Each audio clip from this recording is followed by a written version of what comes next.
The following podcast is going to contain spoilers, along with such a bewildering variety of topics that your head may actually spin completely off of your neck. Proceed at your own risk.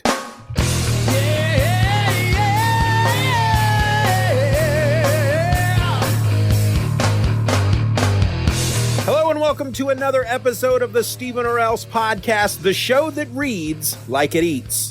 Form your own conclusion there. I'm your host, Steeven, and this week I'm wrapping up March. So what does that mean?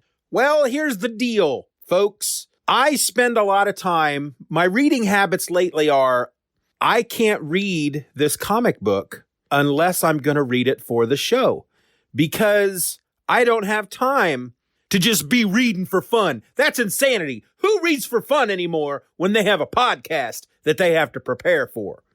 Because the fact of the matter is, I am a busy fella. And what I've been reading for the show lately have been collections, right? Because I'm a guy without a lot of money. What I have is a subscription to Comixology Unlimited and a library card. And I use that to read my comics. And so I get a lot of trades. And so I read a lot of collections. And so I have... each episode is about a particular collection I've read. But there's a lot of books that I read that are smaller collections, or they're made up of more single issue type stories, done in one type stories, especially the older books that I've been reading. So I'll read, for example, last week I did Kraven's Last Hunt. So I'll read Kraven's Last Hunt, and then I'm done, and I've got a whole other week to go before the next episode. And I am worried when I start reading, well, I'm going to read a couple issues here and there, but no. That's going to dilute your mind, man. It's going to dilute your mind. You're not going to be ready for the next show. You got to have time to read the next collection. So here's what I've decided to do. When I have time, I will read these other issues. I also, guess what? Read regular books as well. I don't like calling them regular books. Prose books, books without pictures. You know what I'm talking about.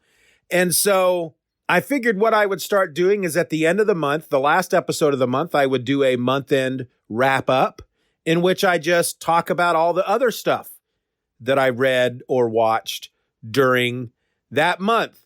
And instead of going kind of in-depth in the episodes, it's just all going to be right off the top of the old head, except, of course, for the notes that I made that talks about who made these books, because I'm never going to remember any of that stuff. So anyway, that's what your month-end wrap-up is, and this is for March of 2019. So first topic on the schedule for today.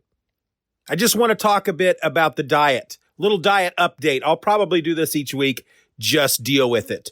I lost 4.2 pounds over the last week. I am down 8.8 pounds so far during this whole dieting thing. That's 3 weeks. That's not bad for 3 weeks. My goal is to have dropped 50 pounds by the end of July. That's my first goal. That's goal number 1. And so far, as long as I don't get all crazy, I am on target to meet that goal. And it's not an easy thing to do. I'll tell you what, right now, if you've never done this, if you're already born with a great metabolism and you're already in good shape and you don't have to work on it too much, well, good for you. We're all very happy for you.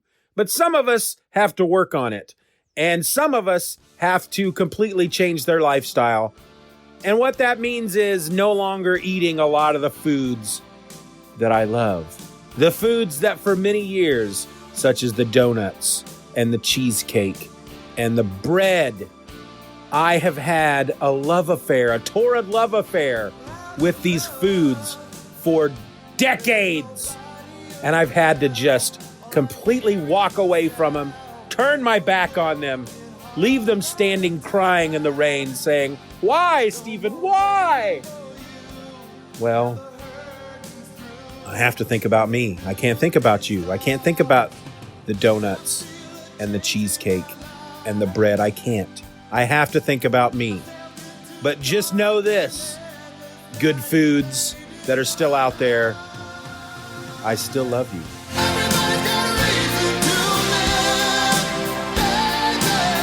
Everybody's got a dream and a hunger inside. Everybody's got a reason to live, but it can't be your love.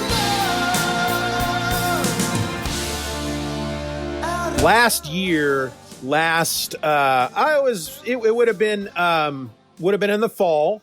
We backed a Kickstarter campaign. It was the first Kickstarter campaign I've ever backed. I did it for Palin because it was a birthday present, and we backed the Aquabats Kickstarter campaign. The Aquabats are coming back in a big way, and they were raising money to record some new albums and put out some new shows.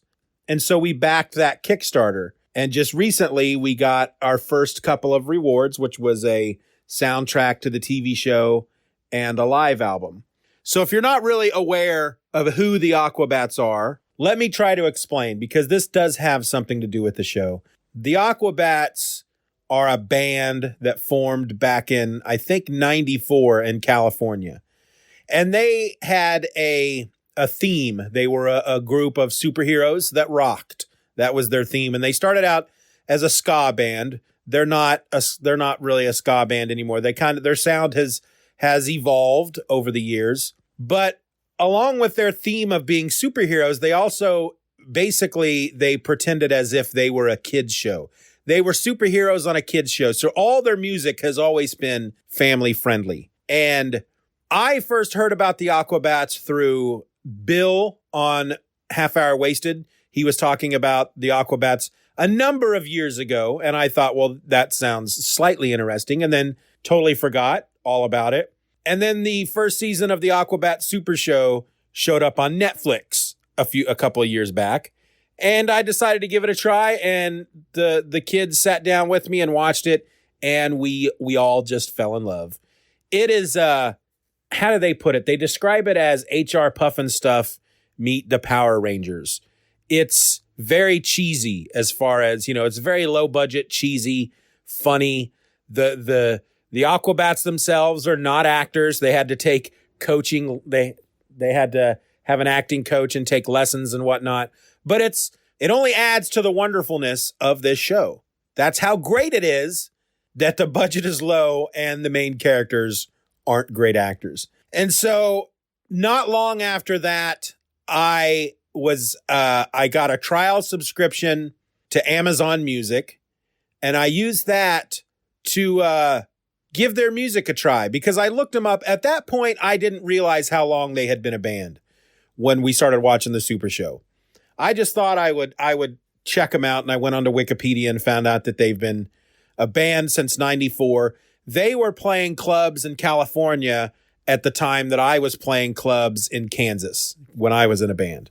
And I don't know if they ever came to Kansas. I'm assuming they didn't. A lot of bands that reached a certain level that weren't, famous MTV radio bands, they would still reach a certain level and they would tour across the country. And eventually they would hit Lawrence, Kansas, because Lawrence, Kansas is a college town. That's where Kansas University is.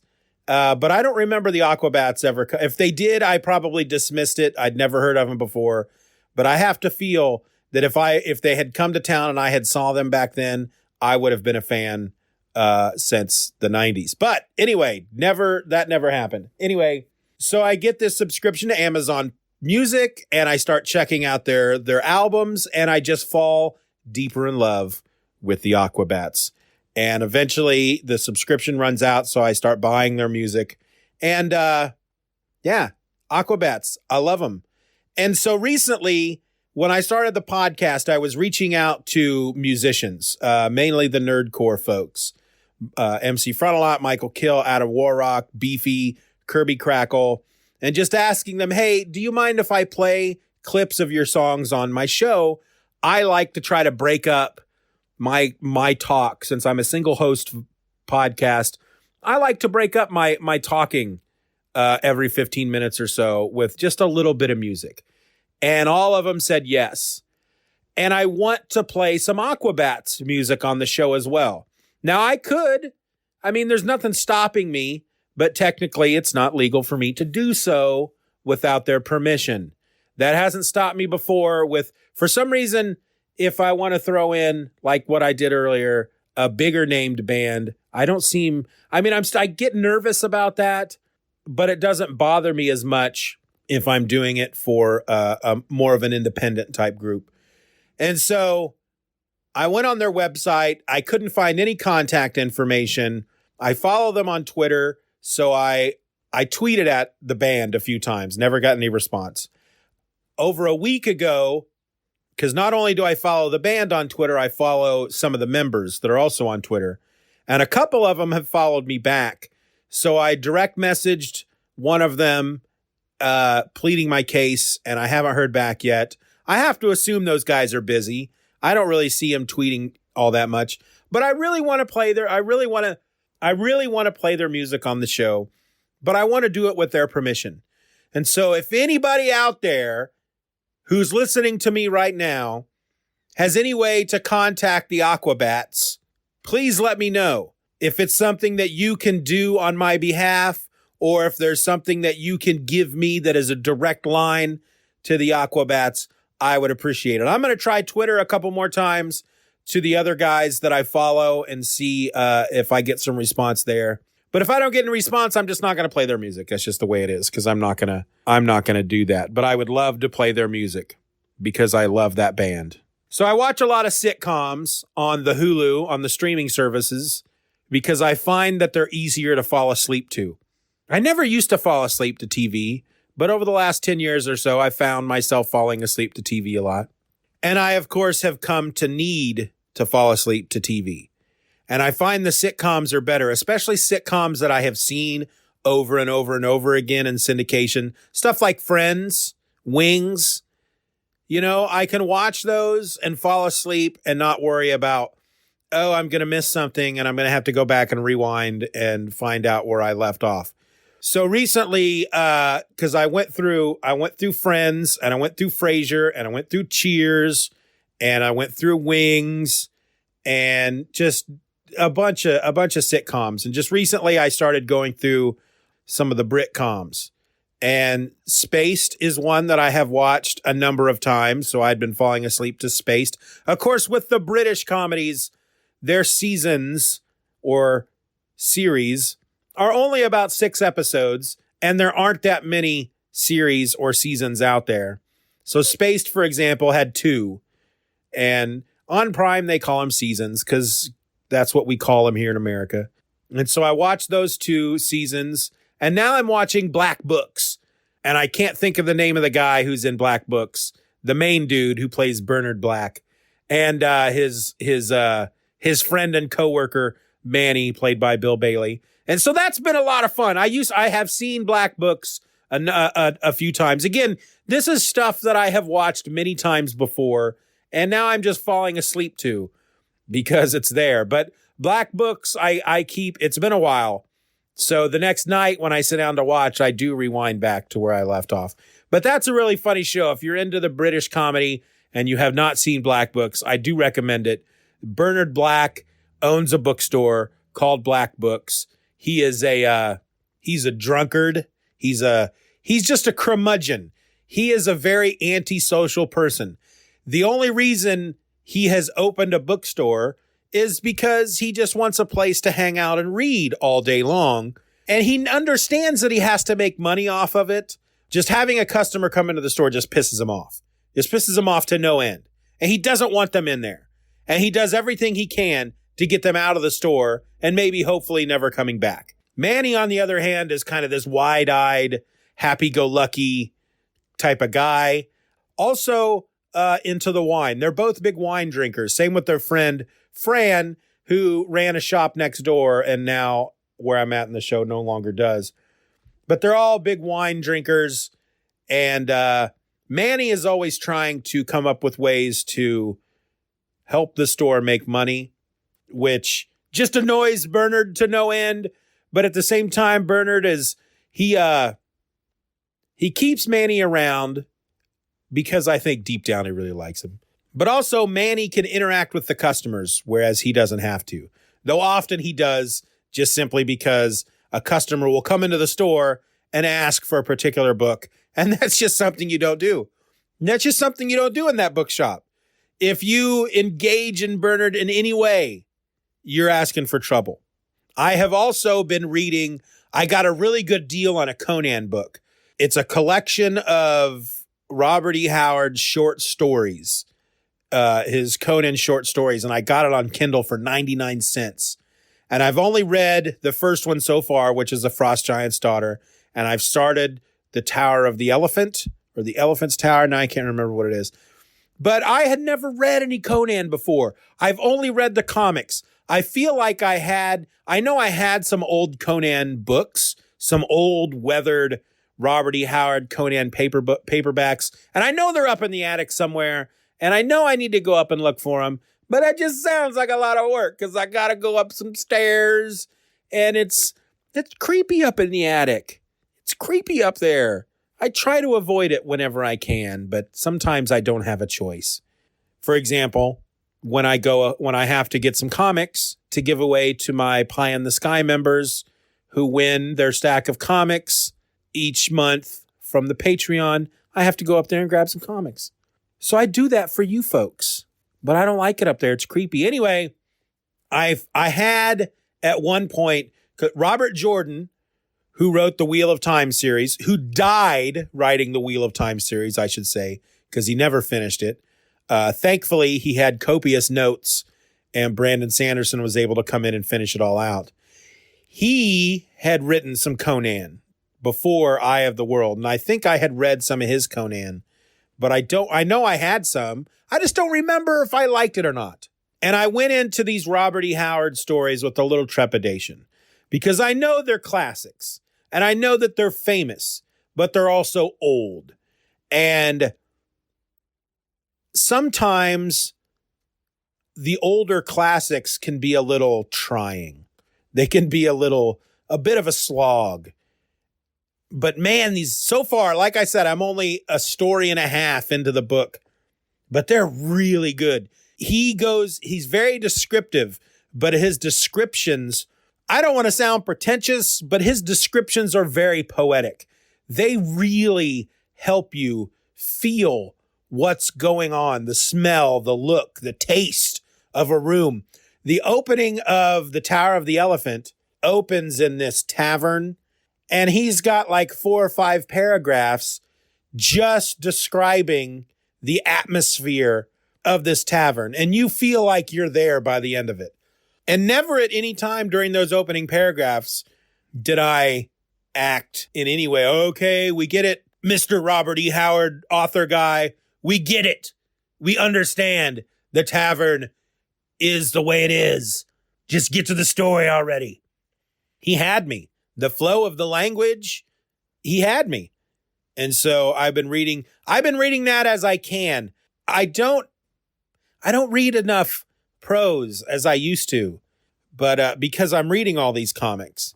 But I do try to fit that in every once in a while. Okay, so speaking of comics, we've talked about TV, we've talked about books, we've talked about music. Let's talk some comics. What is your favorite thing in the world? Comics. Yes. Comics!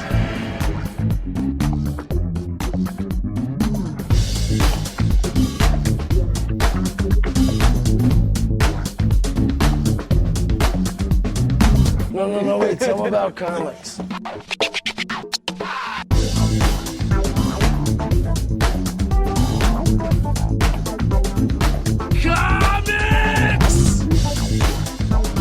All right, I have a number of comics topics for you today.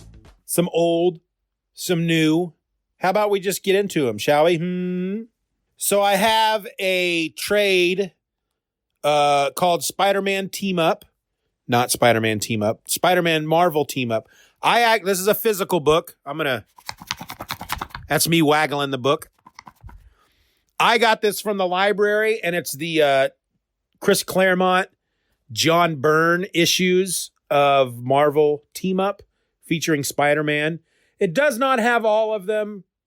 It skips the issue in which he teams up with Red Sonja, which was kind of a disappointment to me. I understand it because Marvel no longer owns Red Sonja, but I really want to read that issue because it ties in to 2 issues of X-Men that I talked about a while back. Beyond that, though, it's so far, it's really good. I'm not all the way through it. I've read issues 59, 60, and 61, and I'm partway through 62. But the thing I think I like the most about it is the way each issue flows into the other. Because while they are, in essence, somewhat, well, they're not one and done. So far, they've been 2-parters. For example, issue 59, it's Spider-Man teaming up with Yellow Jacket and the Wasp. And they are going up against Equinox, the thermodynamic man, who is part fire, part ice. And it changes. The upper portion of his body will be fire. The lower portion will be ice, and then back and forth. And so he shoots fire, he shoots ice, and he's a bit insane. And we learn that he's not the original Equinox, the thermodynamic man. This dude was created on accident by his father doing wacky experiments in the basement, and his mother, who is also a scientist, who is separated from his father. She thinks she knows how to fix him, and so she gets involved at one point. But basically, the dude is just rampaging in New York. And Spider-Man he's just swinging through the city, and the dude just attacks him for no good reason. We don't know who it is. All we know is he's hit with ice, and then he's hit with fire, and he falls into the river. And we're supposed to assume, oh my goodness, Iceman and the Human Torch have teamed up against Spider-Man. Or maybe it's Iceman and Firestar, and this is Spider-Man and his amazing friends. But this is witnessed by Yellow Jacket and the Wasp, Hank Pym and Janet Pym. They are living together, of course, because they're married. Married people live together, folks. And even if they weren't married, wake up. It was the late 70s.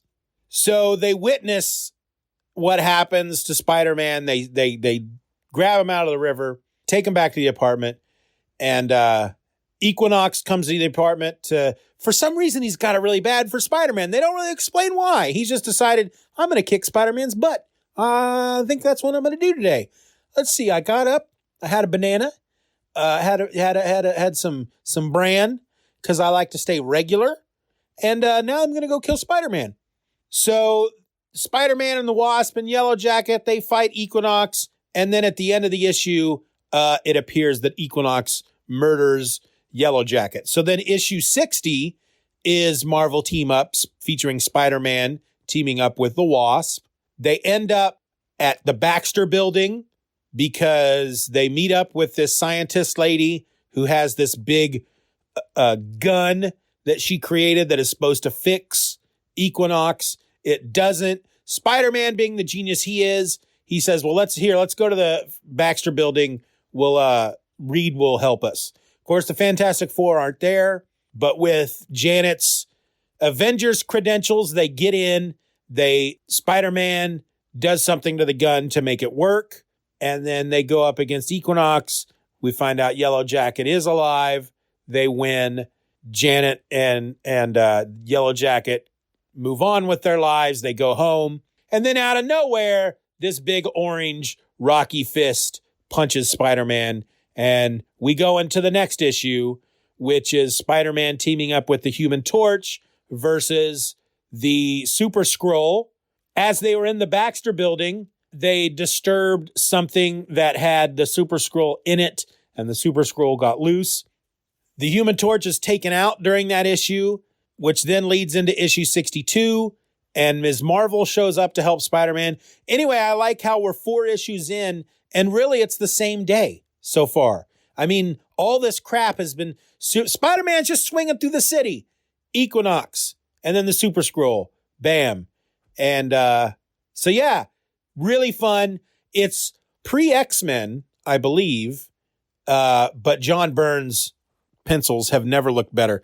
Let me see if we can see. Well, he had a number of inkers: Dave Hunt, Bob Wyasek, Richard Villamonte, Tony DeZuniga, and Al Gordon. But we have Tigra coming up, Thor, The Man-Thing, Captain America, Iron Fist, Power Man, Havoc. And let's see, some of the villains we're going to go up against here are the Steel Serpent. We've already done Equinox and the Super Scroll, Arcade, Craven, Despair, and the Living Monolith. Yeah, this is a good book.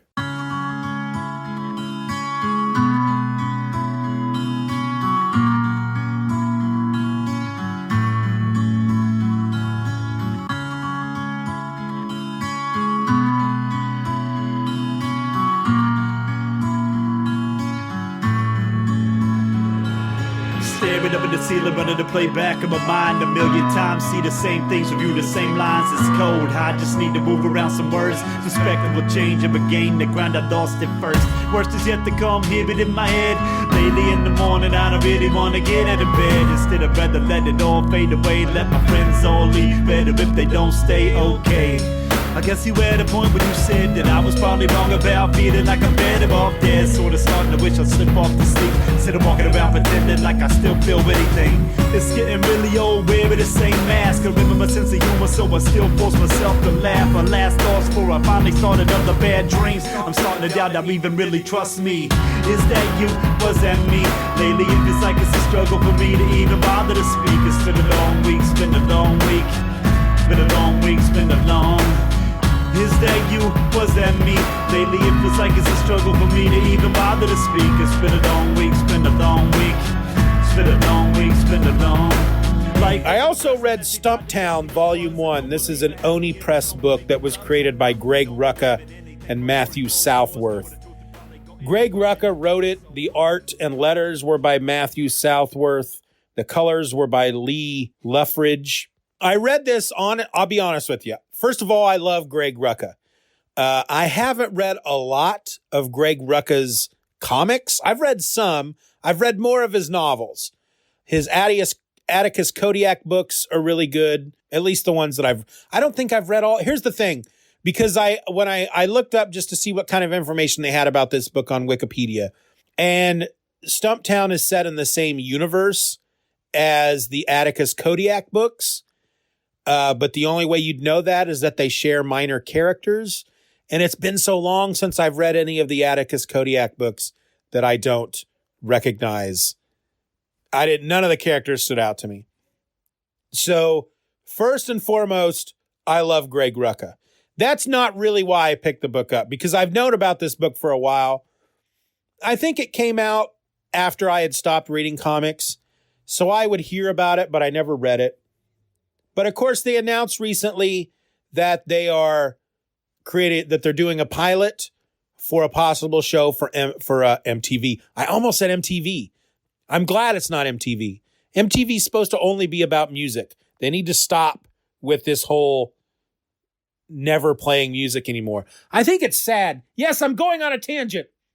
I think it's sad that a station, a channel like MTV, has to create a second channel to play music because their main channel no longer does it. Is that other channel even out there? Granted, I understand that nowadays, if you want to watch a music video, you just go on YouTube. But there's just something better about going, okay, think about it this way, all right? So imagine it's this, okay, so you compare MTV to radio. So if you want to listen to your favorite music, you can just pick up your iPod or your phone and start playing the album that you like. With music video, you've got to go to YouTube and search for the artist and search for the, I don't know, to me, it just seems like a lot of steps. Now, granted, if you're just watching MTV, you're not going to necessarily see the music that you want to watch, but that's not the point. That's kind of the point of MTV, and that was kind of the point of radio. Radio's different nowadays. It used to be you could listen to the radio and discover music that you'd never heard before. Radio now, top 40 is it's not like it used to be. Anyway, A lot of the music that I listened to for a long time, I discovered because I watched MTV. Because you could just sit down and just watch MTV and a music video would come on and you'd go, I've never heard of this song before. Who is this group? What is this artist? This is awesome. And if you liked a certain style of music, you had Yo MTV Raps, you had Headbangers Ball, and I was always discovering new things on MTV that I wasn't getting anywhere else. But then I live in Kansas. Okay, so let's get beyond that and back to Stumptown. So they're doing a pilot for ABC, and they cast Kobe Smulders in the part of Dex Perios. Dex Perios is the main character of Stumptown. Kobe Smulders is, of course, Robin Scherbatsky from How I Met Your Mother and Maria Hill from the Avengers movies. So Stumptown, it's a private investigator story. It's a crime story. Dex Perios she's a private investigator. She's got a gambling problem. A woman who runs a casino that she owes a lot of money to tells her that she's going to wipe her debt clean, but she wants her to find her granddaughter. So she goes to find her granddaughter, and in the middle of that, she is confronted by kind of a local crime boss who basically tells her, look, all I want you to do is to keep doing what you're doing because I want to find her too. And so you just keep doing what you're doing, but you come to me when you find her and I'll give you a bunch of money. And of course, you don't want to do that for a crime boss. And so she doesn't. But you know what? There's really not much more I can tell without giving anything away because it's a pretty basic story. Find the girl, find out why the girl is missing, and make sure that the girl doesn't go missing again. That's the story. But it was really good. The art is it fits the theme of the book. I think if the art was used for much of anything else, if it was for a superhero book, it wouldn't work. It was very, I want to say Michael Lark. Is that the guy I'm thinking of? Kind of Sean Phillips. It's kind of that style. And it works really well for Stumptown. And I really enjoyed it. I really did. And there are other volumes out there. I got this, of course, on Comixology Unlimited. I didn't see any other volumes on Comixology Unlimited. So I'll see if they've got them for on the Hoopla app for me to check out through my library because I do want to keep reading this. But of course, as I was reading it knowing that they were going to make this show, or at least the pilot, and that it was going to star Kobe Smulders.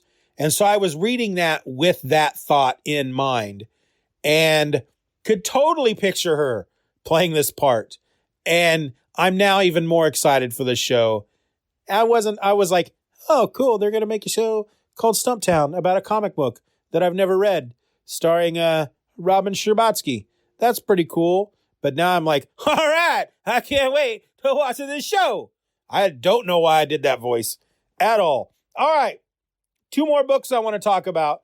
The next one is a classic going all the way back to 1982, Marvel Comics, G.I. Joe, A Real American Hero, issue number 1.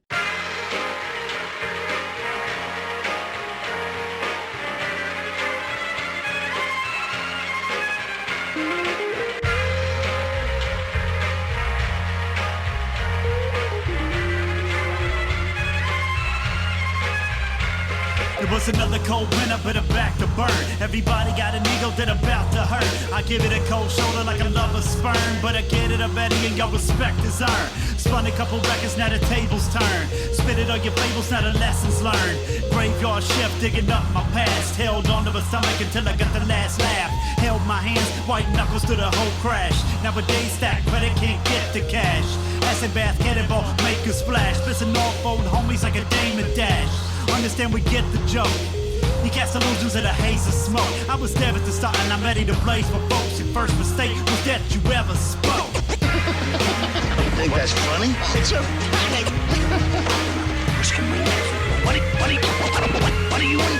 Singing and dance. A story of greed, sex, and murder. Parts are out of whack. I'm gonna let it out.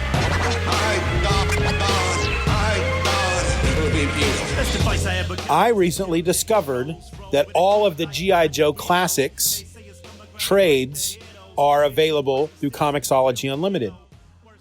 I am so excited about that. The first comic book I ever bought, or I should say was bought for me because my dad bought it, was a G.I. Joe book. And it was in the 20s, I think. It was up there a bit because it would have been 83, 84 probably at that point. But of course, this is a collection that is put out by IDW because they own the property now. And it's funny because they have the covers to the original issues in the trade, but there's a little strip across the top of the cover, which if you look at it online, you see it says Marvel Comics, but the strip is still there in the IDW collection. They've just removed where it says Marvel Comics. All right, so this, like I said, came out in January of 1982. Not just 1982, the beginning. I mean, it might as well have been 1981. It was written by Larry Hama, pencils by Herb Trimpe, who just did, I just did an issue of Captain America from the 80s on my other podcast that was done by Herb Trimpe. Inks Bob McLeod, who also inked that Captain America book. And I couldn't remember, I didn't know how to pronounce the guy's name, but thanks to John Wimmer, thank you, dude, I now can pronounce it. Colors by Glennis Ween, letters by Jim Novak, and the editor was Tom DeFalco. These names here, Herb Trimpe, Bob McLeod, Glennis Ween, Jim Novak, Tom DeFalco. I'm reading a lot of old books, a lot of old Marvel books right now. Avengers, Captain America, X-Men, blah, blah, blah. A lot of these names keep popping up, as I guess they would. Why wouldn't they? I don't know. So the issue is called Hot Potato, and it was a done-in-one story. A woman who was apparently tricked into creating a doomsday device for the American government. She's on a train. They don't really go into a lot of detail, but she created this thing. I don't know what she thought she was working on. Maybe she was just working on a small part of the project. Maybe something that she invented was integral to whatever this doomsday device was. But she finds out at one point that what she's working on is a device that could destroy all life on the planet. And at that point, she's like, hold on a moment. I thought I was making a taco maker. I thought I was building a better lawnmower. I thought I was working on a longer lasting light bulb. But no, I'm creating a device. Unbeknownst to me, I'm just working on something that in the end will destroy all life on the planet. Maybe I should take a step back for a moment and really think this through. And so she's on a train. She has Secret Service with her. She's giving a press conference. I don't remember where she was going. I know that she decided to stop working for the American government. They don't really say that she was creating this for the government. And yet the government's helping her. She assumes she was making it for the government, but the government's helping to protect her because now she has the secrets in her head to create a device that could destroy all known life on the universe on the planet, which still just boggles my mind. I can understand if she was working on the key component. I don't know. I said they didn't explain how she could be working on a doomsday device and not realize it. So anyway, Cobra, of course, captures her, takes her back to Cobra Island, and the government has to enlist the help of their special Delta Force, codenamed G.I. Joe, to get her back. And it was really, I really like this book. Here's the funny thing. Back when I was collecting comics in the 90s, I was getting a subscription of G.I. Joe for a long time in the 80s. And once I started to make my own money and was buying comics myself, I would go to comic book stores and go through the back issues. And I was trying to get all the back issues of the G.I. Joe run that I didn't have. And I would even, if I was out of state, I would make these business trips for my dad who had this side hustle going on. And I would go into Kentucky and Tennessee. And anytime I was in a new city and I'd go to the hotel and I'd sit down and I'd open up the yellow pages and I'd find a comic book store, and I'd go there, and I would look for issues of G.I. Joe and whatnot. So I know I feel like, I don't know if I ever owned issue number 1. I don't think I ever did. I do know, however, that I have checked out G.I. Joe Classics Volume 1 at least twice over the last decade, and I never got past the scene on the train. Never got past it. That's like the first 3 pages. For some reason, never completed just reading issue number 1. And I'm reading it this time, and I finish it, and I cannot fathom. It is not clicking in my head. Why did I not ever finish this issue? Because it was so much fun. The art looked amazing. Herb Trimpe on that Captain America issue that I talk about in a podcast that you only have access to if you are a member of the Patreon. The art there looked good.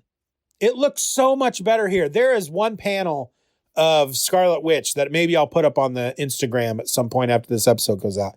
It's just a simple panel, and she just looks beautiful. It's just great art all the way through the issue. So, and the story was fun.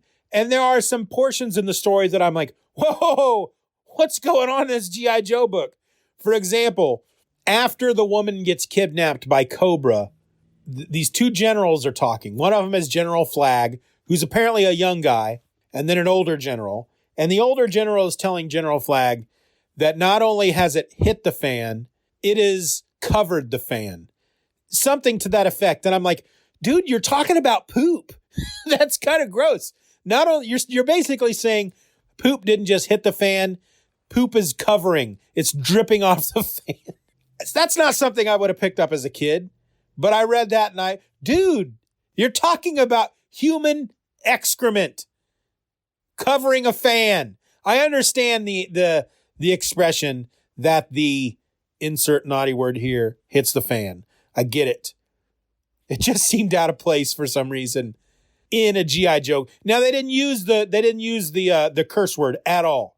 He said not only has it hit the fan, it's covering the fan or something to that effect. But knowing that what he was talking about was poop, I just thought, whoa, General, you just took it to a level it didn't need to go. There are also comments within the issue during the story where somebody on the G.I. Joe team, maybe it was General Hawk, was the first one who says it. Because Cobra kidnaps this woman and basically says, look, you give us a bunch of money or we're going to kill her. And General Hawk's like, well, she's got the secrets to a doomsday device in her head. Maybe letting them kill her isn't the worst thing in the world that we could let happen. Scarlet at one point wonders why they don't just put one in her head. I don't know.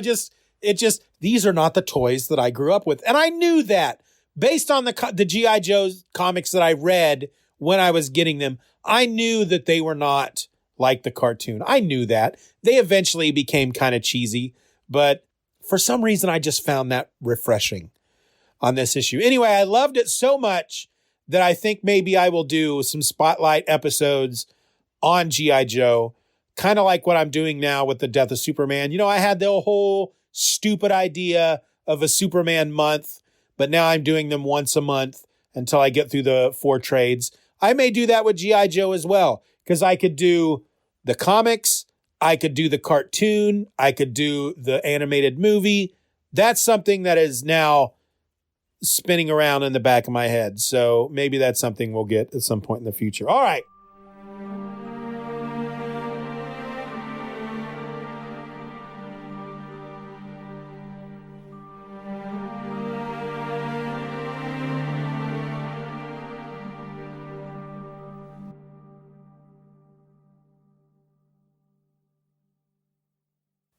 I was born to a broken home, mother and father gone. Most of my days I'm sitting here alone. Spend my time studying, thinking of something better. The world was a dark place before we stood together. I could feel I was meant for something greater than this. I knew who knew that something would take shape in you. I saw something I thought you saw in me. Something must have changed, we drifted eventually. We could have stood at this hill to the end of time, but he had other plans, and truthfully your heart was never mine. Who could blame you? Eventually turned away, so I filled my time with darker suits. I must say, it's true I would've heard him if it wouldn't have hurt you. Instead I held my tongue rather than just prove I was the monster you were afraid I'd become. Change my path, become a better someone. Carry this torch with me for a long time. Carry this with me till the day I die. Even now when I close my eyes, I only see your face. Always carry this torch with me for a long time. Carry this with me till the day I die. Even now when I close my eyes, I only see your face. Always. The last book I have to talk about before we wrap it all up, and I'll send you on home. Grumble number 5. This is the newest. This is the only book, the only current book that I read. And I read it because of Mike Norton. And because I wanted to see what he was up to lately. And I saw some preview pages and I thought it looked really interesting. And I checked out the first issue and fell in love. But it's not just Mike Norton that makes this book great. It's written by Rafer Roberts. Marissa Louise, she's coloring it. The colors are great. Crank with an exclamation point is on letters, and the editor is Alejandro Arbona. So this is from Albatross Funny Books. And so far it tells the story of a girl named Tala. She has come to find this man named Eddie, who may or may not be her father. She is part demon. Her grandfather, full demon, married a human woman, I believe. They don't really go into that. So her mother is like half demon, and then she'd be like a third or something. Something has happened to her mother. She needs to find Eddie to help her mother, and she finds him. He is double-crossing an imp. Basically, he's kind of a crime boss kind of guy.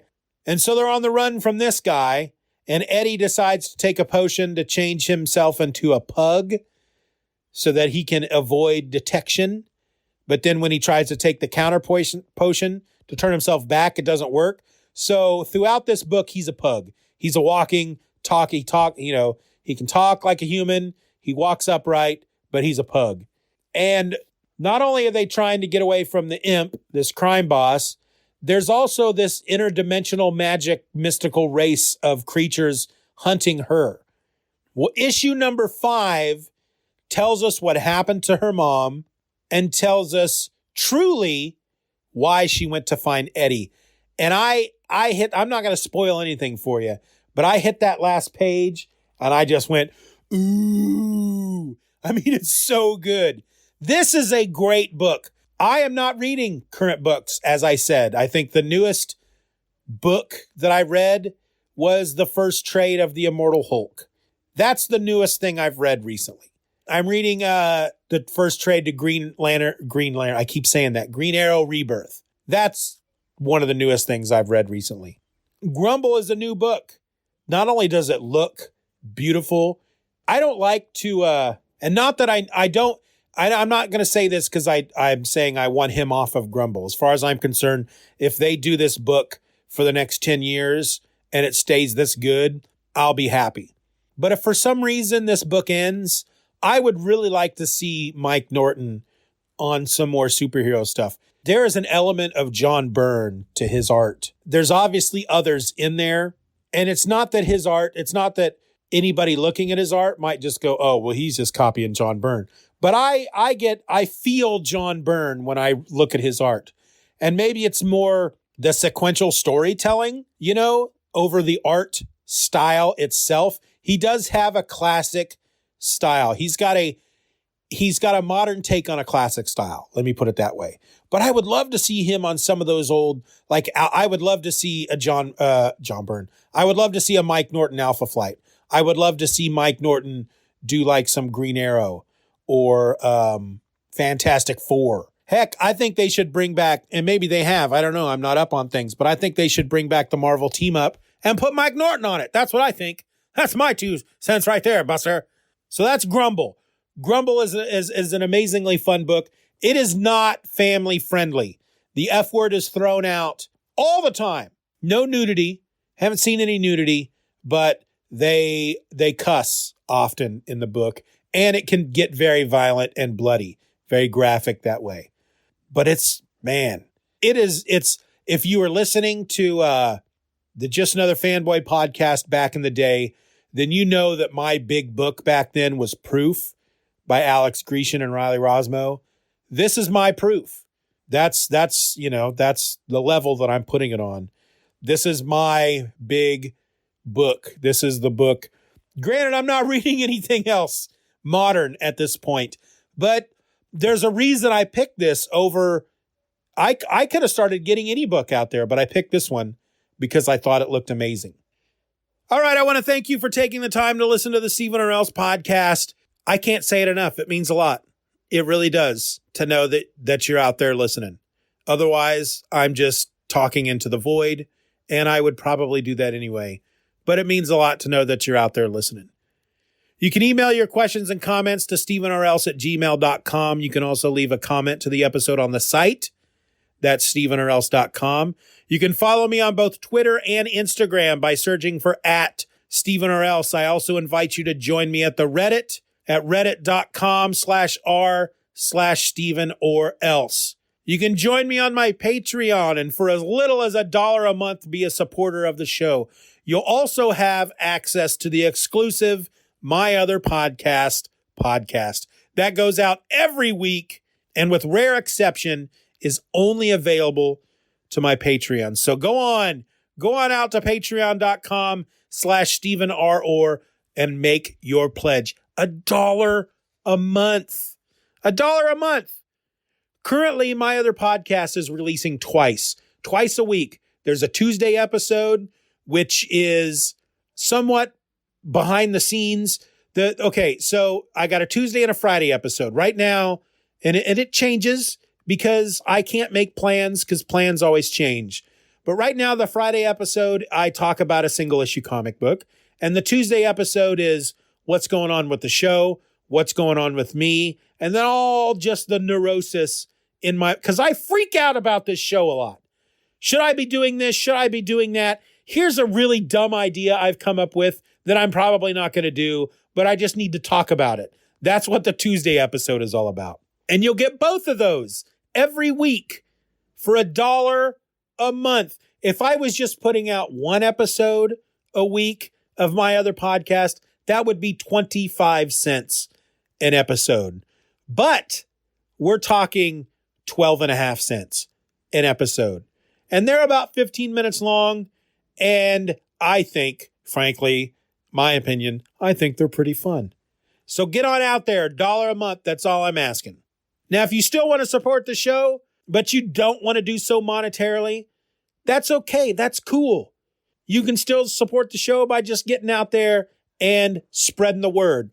The first thing you can do is go to iTunes and leave a review. Leave a review on iTunes. I need some reviews on iTunes. Beyond that, spread the word, Thunderbird. Tell everybody about the show. Bring people in. Word of mouth spreads like wildfire.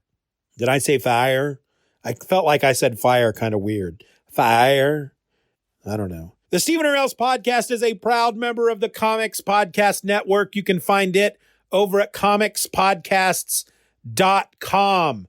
This is a collection of comic book podcasts. When I'm out on places like Reddit and I hear somebody say, where can I find a good comic book podcast? Of course, it would be bad manners for me to say, well, you can listen to mine. So instead, what I do is I say, go to comicspodcast.com. Comics Podcast Network. You're going to have quite the selection. Choose the ones you like. The music from this episode comes from Michael Kill. Find him and his music at michaelkill.bandcamp.com. And of course, all of those links will be in the show notes. You don't have to write any of that stuff down. I've done all the work for you. Just copy and paste or clickety click, depending on where you're at. It might be a hyperlink. It might not be. All right. So until next week, folks, I'm Steven, and this has been my podcast. Be nice to each other.